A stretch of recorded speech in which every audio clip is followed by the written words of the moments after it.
Welcome to Animal X. There are many amazing creatures roaming this earth, but as we're about to find out, some of them may not be of this world.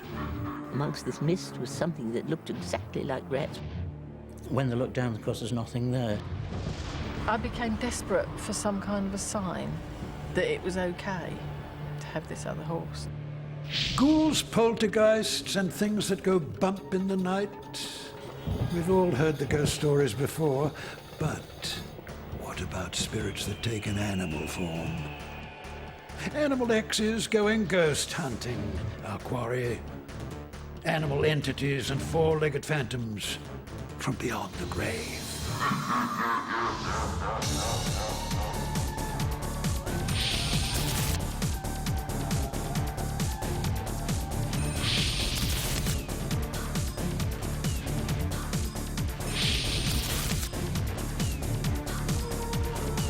There are stranger things in heaven and earth, and you're about to see one of them. Just be careful.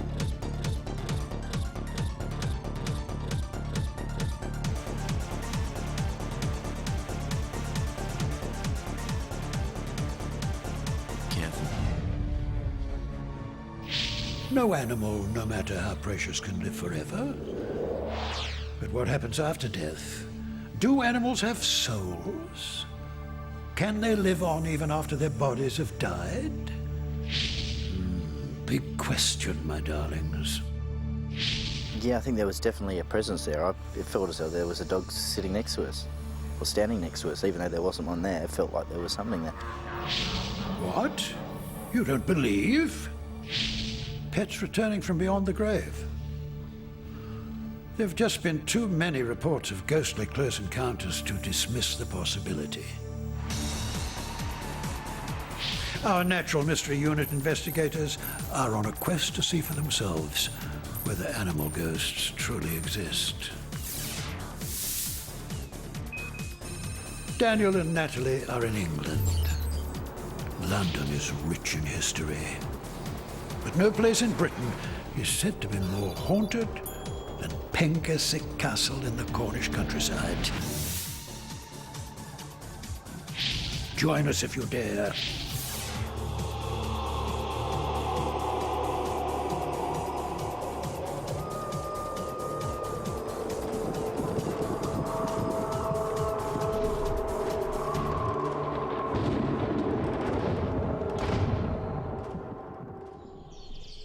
Pengersick in its present form dates back to the 1500s, but legend has it there was a castle here long before that. Over the centuries, hundreds of souls have lived within these walls, including at least 20 known ghosts. Among them, a 13-year-old girl who dances in the tower, a 4-year-old boy who tugs on the skirts of female visitors, a ghostly cat, a phantom dog, and a whole host of rats from the great beyond. Just having a bit of a wander around the woods that surround the grounds of Pengersick Castle about 200 feet away and come across this burial site. This burial site is supposed to be where the plague victims, there was a plague in 1361, and about 20 members of the Pengersick family actually died in that plague and are buried here. Possibly another reason why Pengersick is the most haunted place in England. There's a lot of history involved in this place, including murders, a lot of traumatic events which may have led to certain stories developing. That's ghost hunter Ian Adicott. We'll be joining him and a whole bunch of ghostbusters on a ghost hunt later. Actually an active spirit presence here with us. It's amazing to think that people and animals have lived here for hundreds and hundreds of years. And before that as well. In the Stone Age as well, around, underneath the castle. Yeah, they would have just built the settlement on top of settlement, so an old Stone Age settlement would have been built up and built up. The further you dig, the further you go back in time. Look at this place. I know.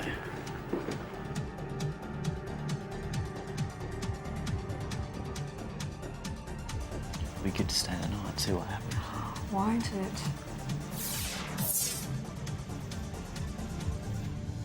On their sleepover, Dan and Nat will try to see for themselves what all the fuss is about.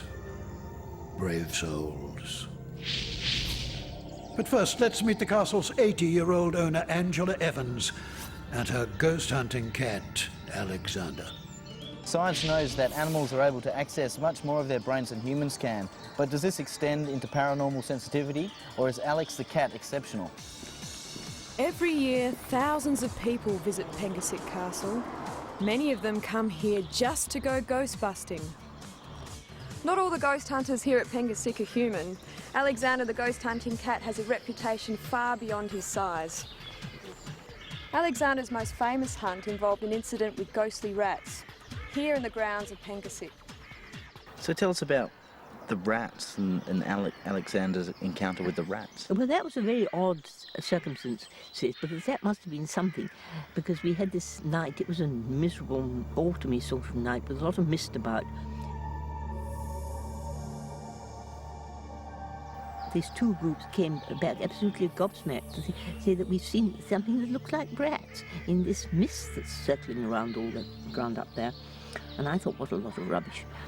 And then somebody'd been up there with a video camera or something that night on that ghost trip. And so we had a look at the thing, and there we saw it. Amongst this mist was something that looked exactly like rats, with ears and whiskers and long noses and tails, capering around in this maelstrom of mist. And I saw it on the film, and I couldn't help but believe it. Oh. So everybody else saw it at once. These 22 people actually went round that night, along with Alexander. What do you think makes Alexander special? But he must have some sort of psychic abilities. I mean, he just must. Because otherwise, if it was just ordinary, the other cats would join in, wouldn't they? Mm. And it's always Alexander. And we can recognise Alexander from any of the other black cats because of his white flecks on him. But do you think he has any ability to see ghosts? Probably. I think he's probably got all sorts of uncanny instincts that we don't know about. What happens when anything happens to Alexander, I don't know, so I get an absolute panic when I see him going out towards the road. I think, my God, what will happen if we lose Alexander? When the cat's away, the spirits will play. Now let's meet some of Pengersick's human ghost hunters. This is Ron Kirby. He's been ghost busting for decades. So Ron, what can you tell us about the human and animal presences in this room at the moment? Well, in this room at the present time, over by the door, we've got an 8-year-old girl. She died in 1814. The place was a ruin then, and she was just playing around in the ruins and fell and got killed as a result. And then we come further round, about halfway along that cabinet, 13-year-old girl. And she fell off the roof in 1534. Well, apparently what she was doing, there was quite a storm blowing in at that particular time, and it's on record, that. And she was playing around on the roof and slipped on the lead and fell against the battlement. And of course, as she fell, she was off balance, and the wind got under her skirts, which were quite copious in those days, weren't they? And over she went. And the funny thing is, last October, my wife was on the battlements about 8 feet away from them, and there was nobody anywhere near her. And all of a sudden, she was given such a push between the shoulder blades, and she went back and fell against the top there, up against the battlement, and she won't go up there again. Wild horses won't drag her back. Explain to us how you go about communicating with spirits. What I would do is, I would stand with my rods and I'd say, well, if there's an active presence anywhere at all in here, turn at least one of the rods to 360 degrees. Now, I'm not faking that. So it's 360 degrees. And then I'll say, well, give me the direction of the nearest presence. Well, the nearest presence is here. Take me to that presence. No, that's where Hannah is. The room we're standing in is the most haunted room in the most haunted place in Britain. 8 spirits are known to regularly visit here. Not all of them are human. Quite often a cat has been felt rubbing against people's feet. And when they look down, of course, there's nothing there, so it's a spectral cat, if you like. And occasionally we get a dog. Now that dog, sometimes you can smell it quite strongly. When we've doused for it, if we feel it around, and I just go down with my rods will come together when we come on top of it. So we're looking at an animal of about that height, about the size of a small spaniel. And you can smell its wet fur. We've had the clicking of claws on wood on the floor. And we've also had the sighing of a dog. You know, when a dog flops down, it sighs. And we've had that. So do you believe animals have the ability to sense I think paranormal? animals have a greater ability than us, for the simple reason, you hit the nail on the head yourself when you said you're a scientist and a skeptic. If you can't see it, smell it, taste it, hear it or feel it, it doesn't exist according to science, does it? But we've all got what animals have got, and that's this little thing in here called the third eye, or the intuition, or the sixth sense. Animals have still got it. But the trouble is, we live in such a materialistic world that we push it into the background, and then a few more generations it'll be gone altogether. So what do you believe keeps the animal spirits here at Pengersick? I think the animal spirits are kept here because they've got an attachment to one of the other presences that are here, one of the human presences, or discarnate beings, if you like. In other words, a human being without a body. If there's an active animal presence anywhere at all in this room, turn at least one of the rods through 360 degrees. Nothing. Is there an active animal presence anywhere at all in this room? Well, that's my no. Oh. Do you think I could have a go at those dowsing sticks? Yep. Be my guest. Think it will work for me? Get hold of them. They won't Do bite. I hold it with my thumbs? No, just rest your thumbs against the back just to steady them. Just like that. Get your hands around them. They won't bite you. Okay. Body's width apart. Put your thumb on them. Tips just very, very slightly down. Relax your tense. So, what are you going to ask first? Should I just ask? Ask if you're a woman. Am I a woman?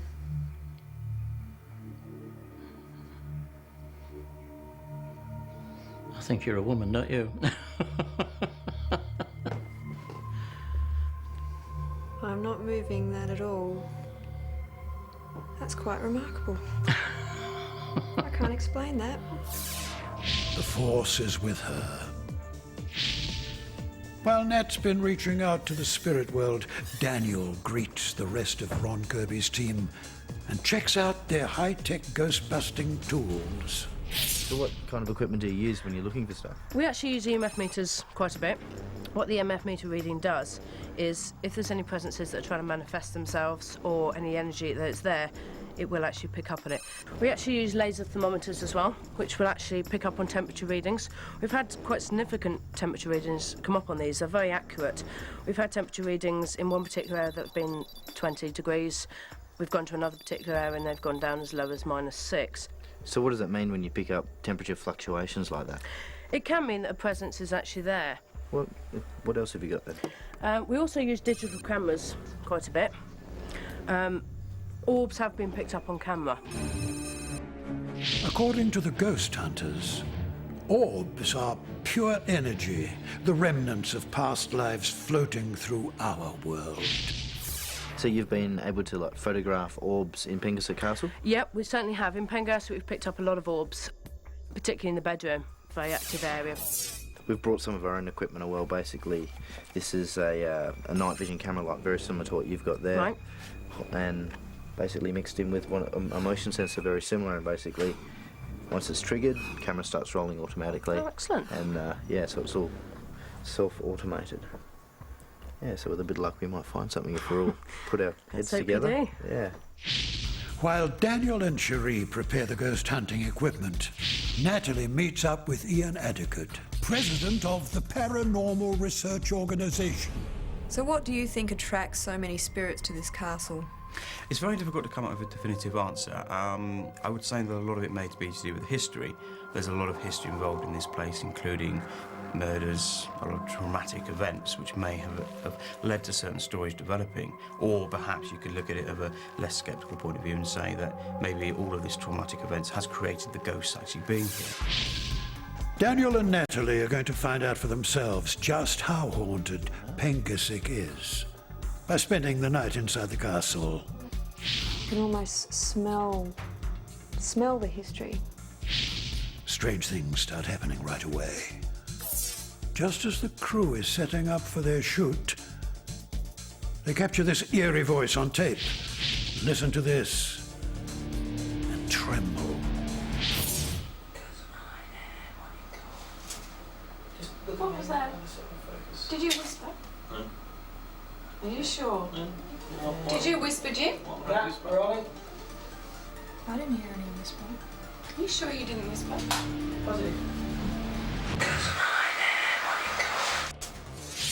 We've tried everywhere to analyze what the voice is saying. It sounds like Latin. Casa mie monidor. But experts say it's not Latin, nor Old English or Cornish. So we've been unable to identify it as a language of this world.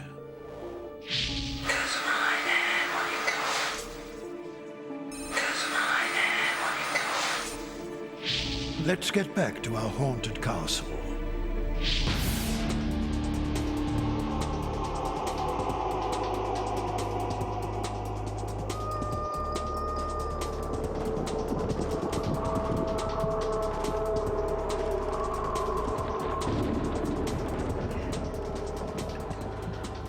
I don't know what to believe, but there's definitely an energy about this place, and it's everywhere. But what we know is that the bedroom is a particular hot spot, so we're going to set up our cameras here overnight and go and check them in the morning. We'll see what happens. Well, this is the one with the sensor. We'll leave this one here. This should run all night. It will just activate when anything goes past it. We can film the Steadicam across the room. It's a laser thermometer which will take an instant reading. And I was thinking of popping this camera just over by the window over there, because then it will capture, you know, all corners of the room. Yeah, we'll cover it from each side. Yeah. Okay. There's no real readings. It's very normal, very average kind of thing at the moment. So nothing out of the ordinary at all.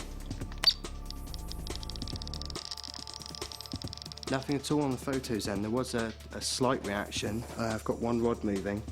I'm going to try and walk around and see if I can pinpoint it, try and identify if it's an active spirit that's with us at the moment or a residual energy, the ghost of someone that was once here.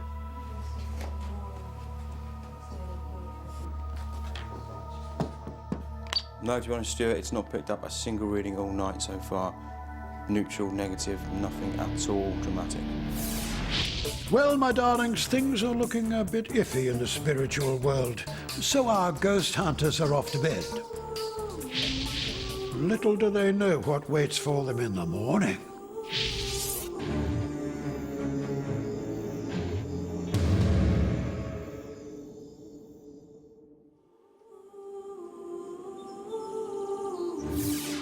The witching hour has passed. And our Natural Mystery Unit ghost hunters are about to check the camera traps from last night. They'd left them in the most haunted room in the most haunted castle in Britain. Let's see what they've got. There was something flash by. I don't know what it was. Can you rewind it? Yeah, definitely something there. Oh, it's a moth. Yeah, that's a classic example that some people would confuse for an orb. It's not. That is clearly an insect. You can see the way that it moves. But a lot of people would see that and immediately jump to the conclusion that it's something supernatural. The classic orb, if you like. But it shows how some orbs can be explained in different ways, by insects, by dust particles, by other things that will be reflected by the light of the camera and are picked up in that way. So what's an orb supposed to be? Well, there's different theories. Some have claimed that it's the sort of remnants of human life, that if you like, when you die, you look like an orb. I find that hard to accept at this stage, certainly with the fact that so many light anomalies will be picked up on cameras, very much looking like an orb, but they are easily explained. But again, there are some which it's very hard to explain. They move in very dramatic ways, sometimes against the way that the wind is moving outside, and those we haven't got a definitive answer for.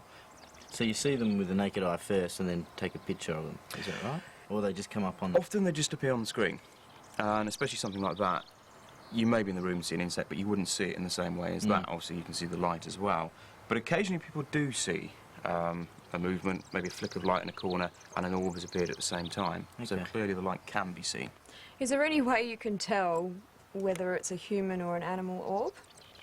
I don't know personally if you can. There are people who do claim that they have different colours. And, for example, there's a claim that animals are sort of the reds and the orange kind of hues that you will get, and there's different levels of spirit activity.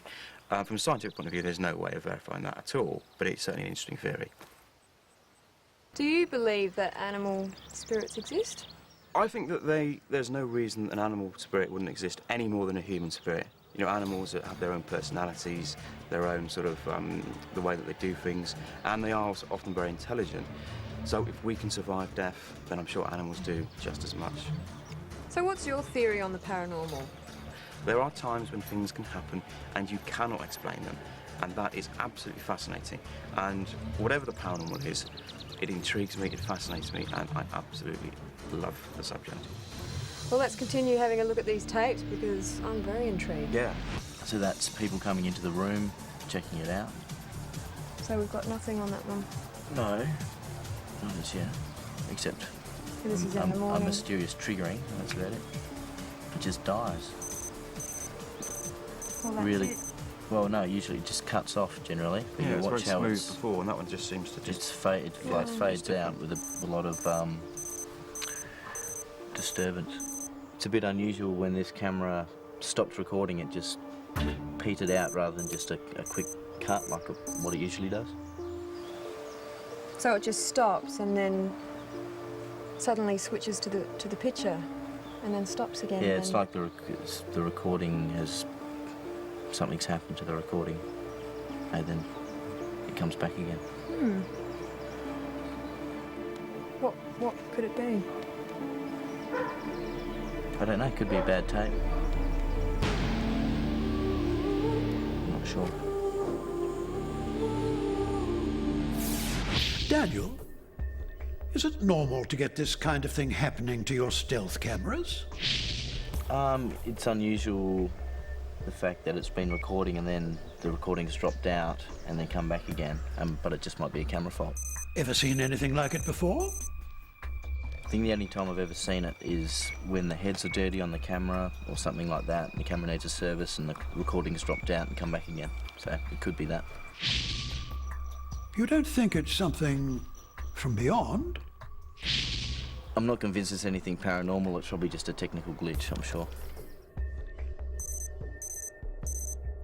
Oh, well, it doesn't look like we've got anything on the cameras now. No, it's a shame. Hang on. No, we got something. There was something there, Did you see just that? by the bedpost, like Watch it. some kind of light. Where the camera is on the other side. Look, what's that? Let's take a closer look. According to the experts, these are classic orbs. Not ghosts as we think of them, but supposedly the living energy of past lives.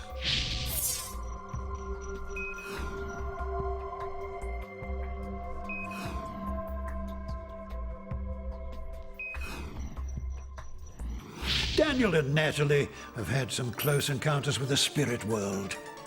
Nat with the dowsing rods, and Daniel with the unexplained orbs. But do they really believe in ghostly creatures? It would take a lot to convince me that human or animal ghosts exist. But one thing I do know is that when all living things die, they release energy in some way or another, and we don't know how that energy is released and what it comes out as. It could come out as a ghost or an orb or some sort of supernatural presence. We really don't know, and it's always possible, and I don't know if it will ever be proven either. You know, speaking of things that can't be explained, when I used those dowsing sticks, that was quite amazing because I definitely wasn't controlling it. I didn't know which one was going to swing, and when it swung, it felt so strong, like it was a definite turn towards me, answering my question. And the same one every time. Yeah, and I can't explain that using science at all. So, you know, there are definitely things out there that can't be explained. I'm not sure that there's ghosts here or anywhere in general, but I'm pretty sure that there's an energy that is here in the castle. You can feel something. I don't know whether it's history or whatever. I don't know what people see, if they're seeing things that have happened in the past, and maybe there's a fold in time and you're seeing something that happened previously instead of, you know, a ghost right there. Maybe it's a fold in time that's repeating itself, who knows. I don't know if it has anything to do with anything, but what I did find interesting though is all the animals that live around here. The cats and the dogs are really friendly and mellow. And up in the woods, it's absolutely packed with animals at night time. There's so many birds and bats flying around, which I found interesting.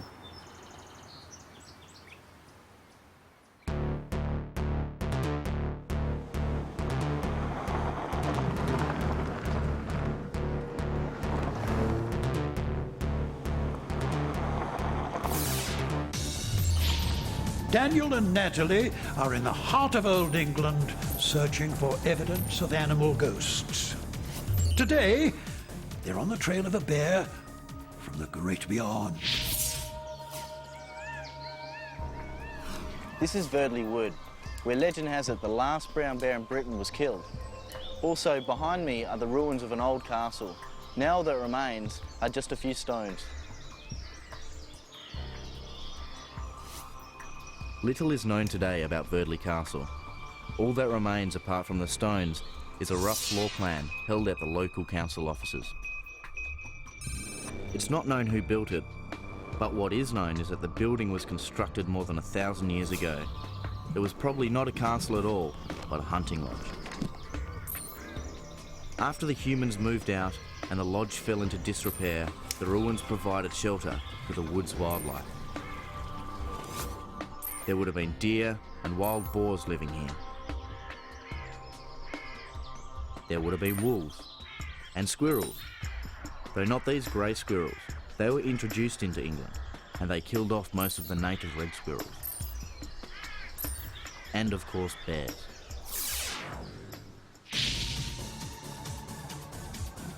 According to legend, on Christmas Day about 200 years ago, hunters chased a bear into the remains of the hunting lodge and slaughtered it. The creature was said to be a brown bear, but that doesn't seem likely. Britain's brown bear disappeared around the 10th century. It was a victim of local hunting and an export trade to Rome where it was used as sport. The bear of the Verdley legend was probably an imported black bear, brought into Britain from Europe to be bred up for hunting or bear baiting.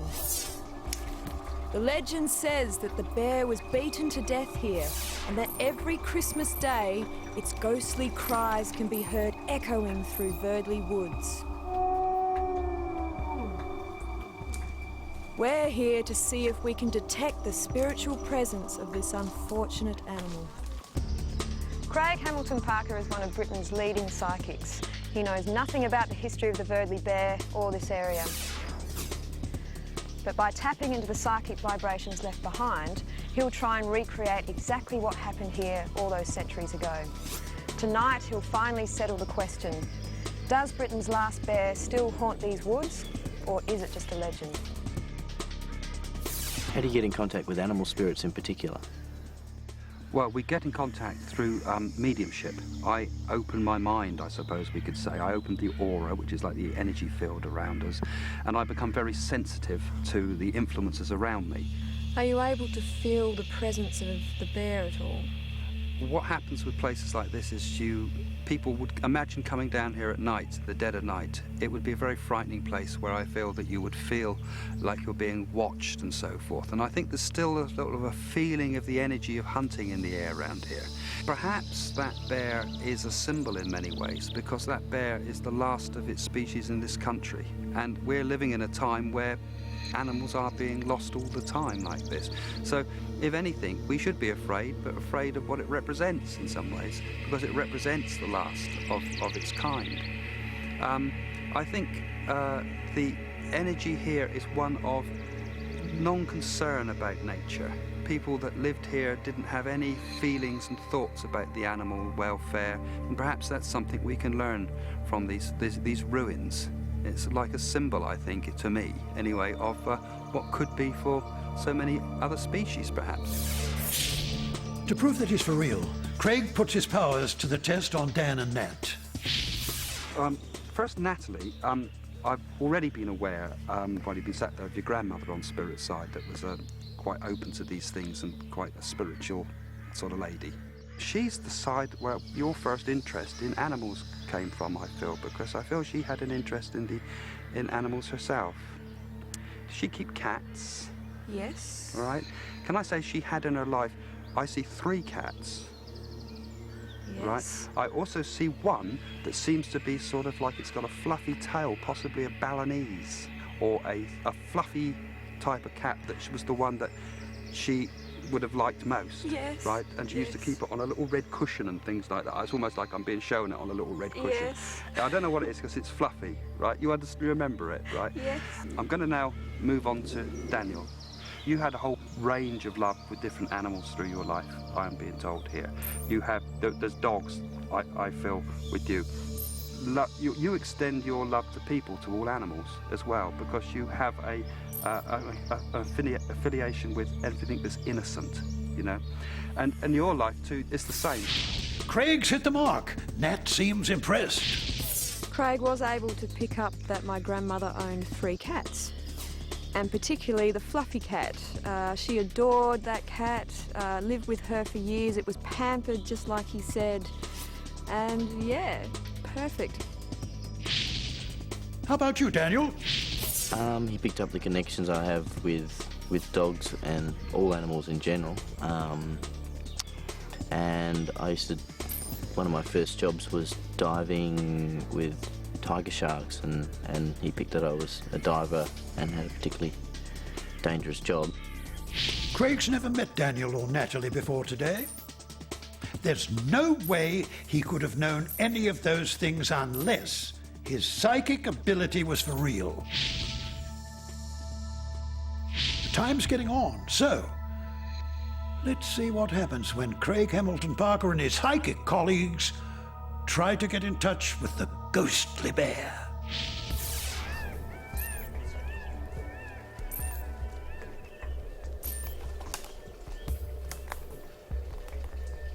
I just feel you just got to sense his energy.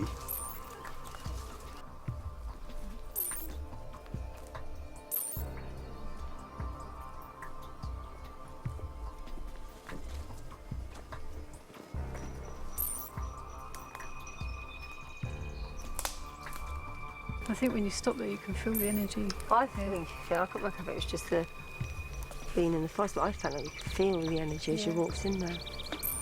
Does it feel good or bad or indifferent? It feels good. I was almost sensing some feasting, but I don't know if that's my imagination.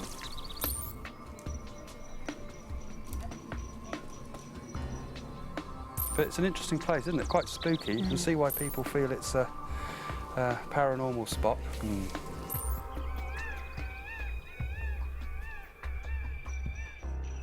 Hi, guys. Hey, guys. Hello. So have you picked up any vibrations? Yes, I think we've got quite a lot between us, but we've not discussed it yet.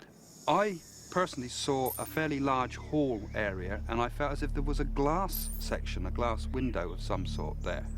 And I felt there was a place for horses at the back of the building, and possibly a falconry or something high up.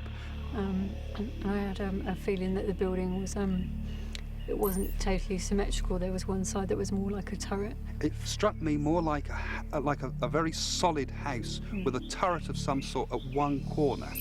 I felt as if the place might have even burnt down. I thought there was a fire. I felt it was a fire. And I don't know if it's from a siege or whether it's just an accident, but there was certainly a burning feeling, I saw yes? the fire. It was started and I felt it got out of control. So do you think the spirit of a bear still haunts this place? I saw no ghosts. You could feel the feeling that perhaps a bear had maybe used the building as a shelter. But as for some spooky animal that still stalks that place, I actually felt the vibration there felt reasonably good. Got a sense of sadness, but about the story of the bear, but I think maybe that's just a natural thing that we would feel because, you know, the bear was once part of this country, but no longer. I think one of the things that I find most poignant about the whole thing is that we're talking about the ghost of an extinct animal. It's a bit like we've lost our own natural side, isn't it? I mean, there's no longer wolves, there's no longer bears, there's no longer those creatures of the night. So it seems the psychics agree. There's a rich and sad history here, but no spiritual presence. Well, I actually think that the mediums were quite credible, because how were they to know? They only got the opportunity to go and see the ruins. There's very little evidence of the castle left.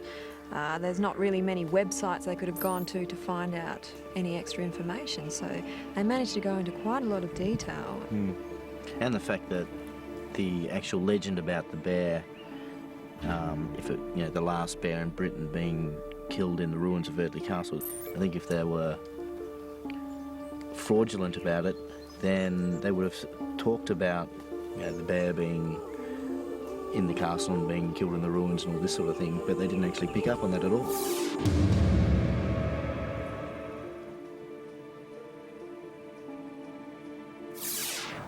Animals have been part of our lives since time immemorial. So why shouldn't they join us in the afterlife? I'm sending Daniel and Natalie back to Central England to meet Jenny Smedley, a true believer in the animal afterlife. She believes there are some bonds that are so strong they can never be broken. Bonds that can stretch back beyond the grave. She swears that her horse, Baloo, has communicated with her from the other side. He was my very first horse, and it was like I always dreamed it would be. You know, we were friends. It was really great. Tell us about when he passed away and how you felt. We were coming home. We were about just a few hundred yards from the turning into the yard, and something in the hedge spooked him. He shied out into the middle of the road, and I just couldn't stop him. I knew there was a car coming on the opposite side of the road.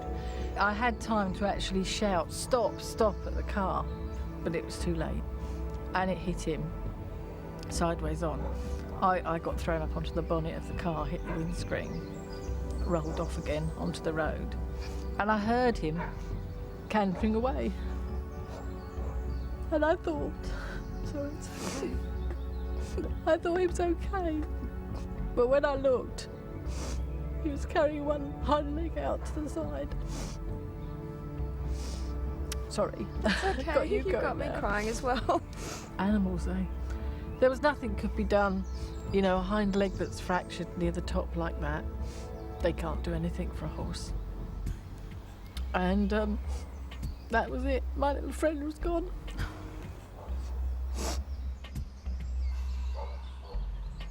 And eventually I got Skywalker, my horse, about 6 months later, and I knew immediately that that bond was there again. And it was wonderful and awful at the same time, because it was wonderful because I wanted the bond, but it was awful because how could I?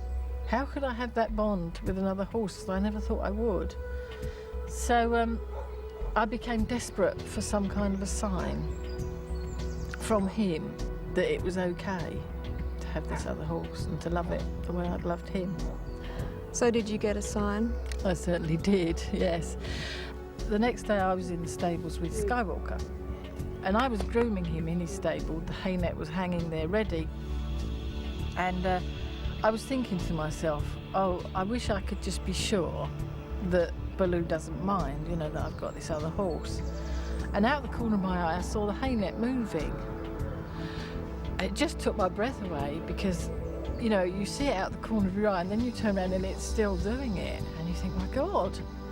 And you know, some people say maybe it was the wind, but there's a characteristic way that hay nets move when a horse is eating from them.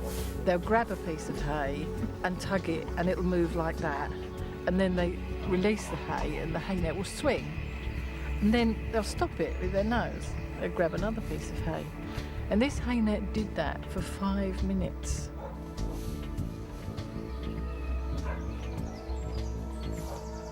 So what do you think Baloo was trying to tell you? I think he was saying to me, I'm okay, I'm where I should be, you're doing what you should be, and this new horse is fine by me. So why do you think only some people experience what you've experienced with Baloo? I've had pets die and I've been absolutely devastated, and I would have given anything to have them come back and tell me that they're all right. It's because I think it's quite hard for these spirits to come back, whether human or animal. It takes a great deal of effort for them to come back. And I also think that if your life would have gone off track if you didn't get that sign, I think it would have been very difficult for me to ever have got past that if I hadn't had that sign. Do you think that sometimes humans can be quite arrogant to think that we can have an afterlife but animals can't? You know, horses can smell water, they can read body language, like tiny fractions that we would never even notice. Horses have senses that we can never have, and so do dogs. They're not stupid, they're just different. And just because they're different, it doesn't mean to say they're any less worthy than us. And people should really bear that in mind, in my opinion.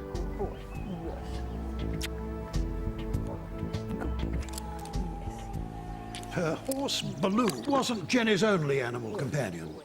She recently lost her pet dog, Ace. Now, Jenny, you planted a rose bush as a memorial for Ace. Do you want to tell us the story of Ace? Yes, we got Ace when she was 13 weeks old. We got her from the welfare. She'd been actually set on fire as a puppy and was terribly scarred. She went on to become the most marvellous dog. She was a soulmate of mine. Sorry, I'll probably lose it now. She lived till she was 15. She was the best dog I've ever known. And we lost her just a few weeks ago. I've sent Daniel along with Psychic Anne Hind to see if she can contact him for Jenny. Using your power to the best. I'm hoping that Anne might give me some kind of a message from her. The message that I'm getting very strongly, and I'm feeling really emotional here, is the fact and how sad that Ace was that she couldn't speak to you. There's also another issue that I've got here as well, and it's a question of toilet. I mean, I don't know. She's saying she's so sorry. I don't know anything about this, but she's saying I'm so sorry, and I hope that you understand. Yes, I do. You understand This is just... She needed to say this. Oh, God. That is just amazing, Anne. I mean, yes, she started to become incontinent. All right. And she would get so embarrassed. Yes. It's a little bit strange that you should actually mention that word. I had to bring in poo. What's this heat? There is heat. Yeah. The energy that you're all giving in this circle is moving towards the centre, and this is the heat. This is the heat that we're picking up. This is the energy that we're picking up. And of course, because Ace is there, it's like this is the energy of her literally coming out. It is really... It's I was standing in front of a fire or Burning something. It's totally bizarre because we all came out here and we were all chilly. I was actually freezing, and the sun hasn't come out or anything. No. But suddenly this heat rose up, didn't it? Daniel, that was very interesting. What were you feeling when you were standing there with Jenny and Anne? It was quite a very powerful feeling standing there around the bush. It was like almost a heat. You could feel it rising up, almost like standing in front of a fire or a radiator. Did you think it was a spirit? Yeah, I think there was definitely a presence there. It felt as though there was a dog sitting next to us, or standing next to us, even though there wasn't one there. It felt like there was something there. But Nat, you're not convinced.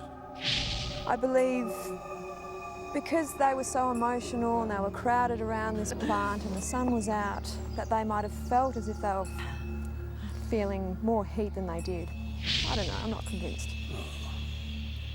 I mean, it's like when you become emotional over something, you release energy, you release heat. It's like when you have a fever, you feel cold on the inside but hot on the outside. So there's no doubt that there was some energy being released there. Animals come from the same place that we do.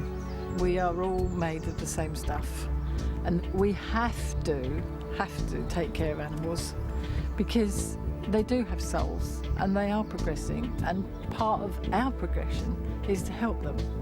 And if we want to become advanced souls and progress to wherever we go after this, then we have to think about this and consider our fellow beings more. Well, my darlings, it's been an interesting and emotional journey.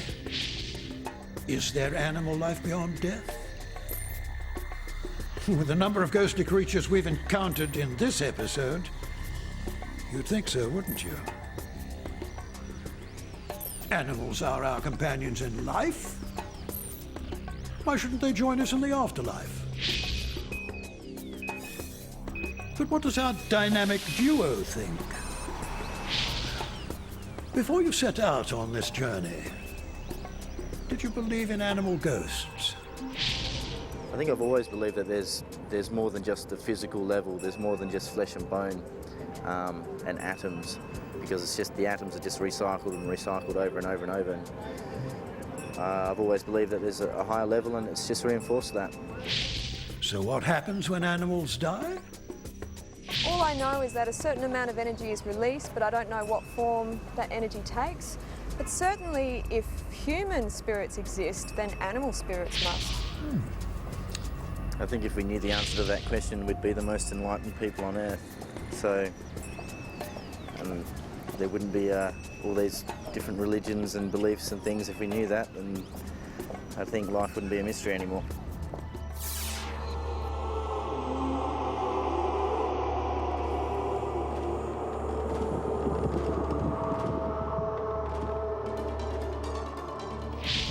There are stranger things in heaven and earth, and you've just seen some of them. See you next time on Animal X.